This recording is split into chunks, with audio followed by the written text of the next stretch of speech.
Hello friends, welcome to the new episode of my channel I Prince. তো বলিউডের এই নিজস্বতা না থাকা, অন্যের একটা জিনিসকে নতুন করে আনবো, এই যে সহজ পন্থাটা কবে যাবে আমি সত্যি কথা বলতে গেলে জানি না।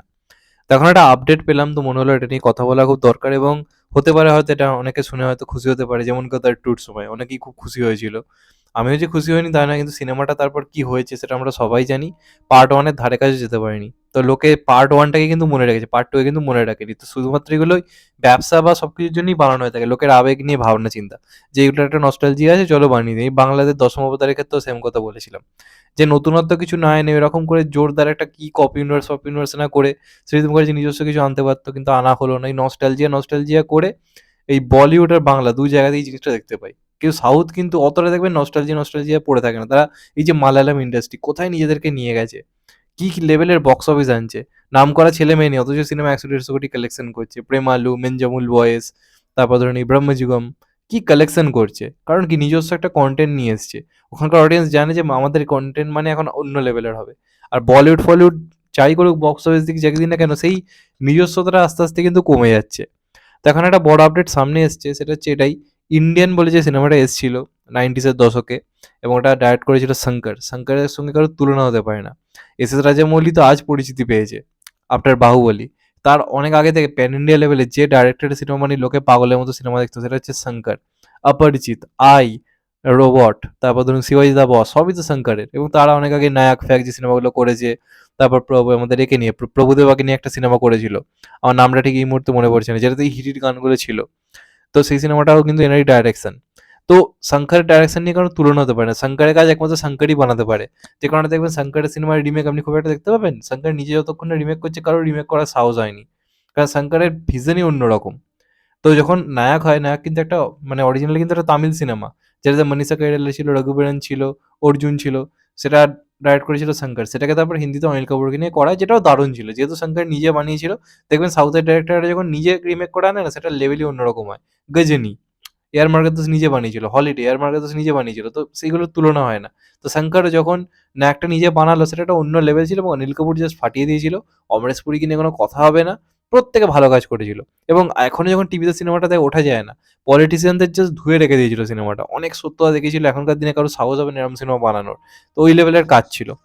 এখন যেটা খবর আসছে যে এইটার নাকি সিকুয়েল প্ল্যানিং করা হচ্ছে, ইন্ডিয়ানের সিকুয়েল, মানে ইন্ডিয়ান নয় সরি আমি একটু ভুল বলছি, মানে এই যে সিনেমাটা নায়কের সিকুয়েল প্ল্যানিং করা হচ্ছে।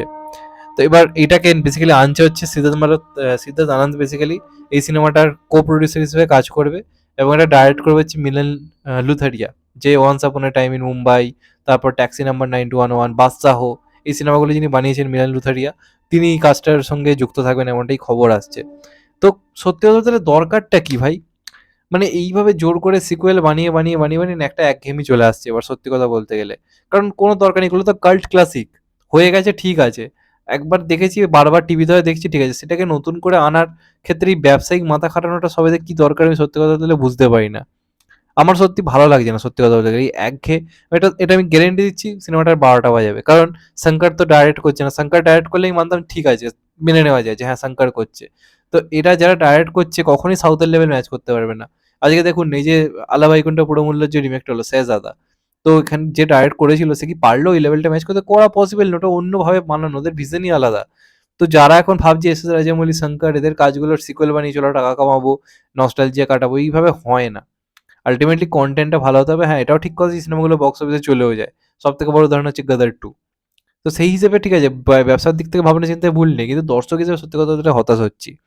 কারণ অনিল কাপুরের এখন সেই এজ নেই যে এজে গিয়ে কিছু একটা করবে। তবে হ্যাঁ, একটা ব্যাপার কি, তারা অন্ততপক্ষে ভাবছে। এটা ঠিক কথা, এটাকে আমি সাপোর্ট করব। এই যে বাংলায় ফাটাকেস্ট 3 আমরা আমরা বলে গেলাম, কিন্তু করা কি পসিবল হলো? হলো না। তো সেই হিসেবে একটাকে আমি অ্যাপ্রিসিয়েট করব, তারা ভাবছে। এবার চাইবো সত্যি কথা বলতে ভালো হোক।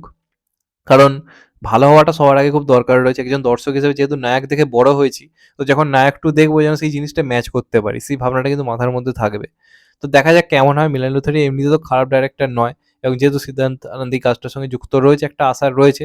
তারা একটা সিক্যুয়াল প্ল্যানিং করছে, যেখানে গল্প শেষ হয়েছে সেখান থেকে নতুনভাবে করার। এবার দেখা যাক অনিল কাপুর থাকে কিনা, নতুন কোনো হিরোকে নেওয়া হয় কিনা। আল্টিমেটলি সিদ্ধান্তটা ভুল নয়, কিন্তু একজন দর্শক হিসেবে একটা একঘেয়েমি চলে আসছে যে বারবার সিকুয়েল সিকুয়েল সিকুয়েল। বলিউডে দেখুন এই বছর কতগুলো সিকুয়েল হচ্ছে, ভুল ভুলাইয়া 3, তারপর ধরুন হাউসফুল 5, সিকুয়েলের রমরমা। নতুনত্ব কন্টেন্টটা কোথায়? এই বছরটাও কিছু, কিছু হচ্ছে। কিন্তু কোথায়? যাই হোক আমি আমার বক্তব্যটা বললাম, যখন টিজার আসবে, ট্রেলার আসবে আরো বেটার বোঝা যাবে। তোমাদের এটা নিয়ে কি মতামত কমেন্ট করে জানাও যে নায়কটা কি আদৌ আর হওয়ার দরকার ছিল? নাকি যেটা ছিল সেটা থাকলেই ভালো হতো? তোমরা তোমাদের মতামত অবশ্যই জানিও। চ্যানেলটা নতুন হলে চ্যানেলটাকে সাবস্ক্রাইব করে দিও and get the bell icon. ভালো থেকো সবাই, টেক কেয়ার, নমস্কার। আবার দেখা হবে। এখন তো বাই। সবাই ভালো থেকো, সুস্থ থেকো। নমস্কার, টেক কেয়ার।